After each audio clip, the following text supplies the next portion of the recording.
So, hi everyone. In today's video we are gonna talk about the pressure switch sensor which is attached to this pump, this home pump, and we are gonna adjust the range and the limits of pressure switch. So first of all, make sure that it is not connected to any of the current and the voltage, because it can short circuit. Basically, what the pressure switch does, if the pump reaches an amount of pressure in bar or in psi, then it stops the pump to run, and it holds the water inside of the tank. So we have to remove the cover of the pressure switch, and once we removed it, let's see what is inside.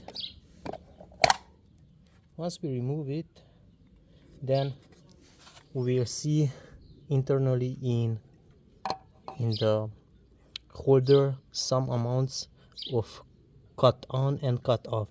In over here we can see that is as default setting, it has cut on as 1.6 bar and cut off it's 3.8 is the cutoff. So there is the 3.8 as a cutoff.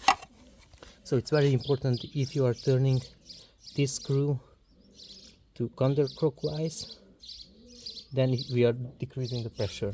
If you are turning to the plus direction, then you are increasing the pressure.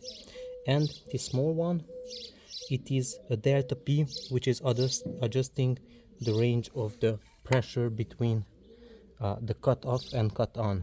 So if you are turning this small screw to clockwise, then you are increasing the difference between the pressure on the cut on and cut off pressure.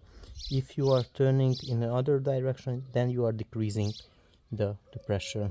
So basically that's it. You can adjust based on that your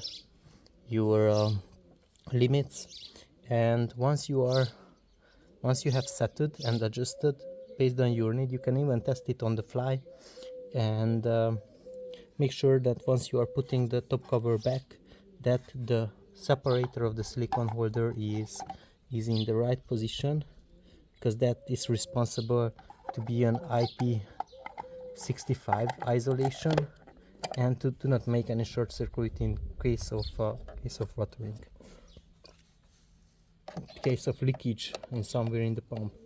That's it for today. Don't forget to subscribe, like and subscribe. Thank you for watching.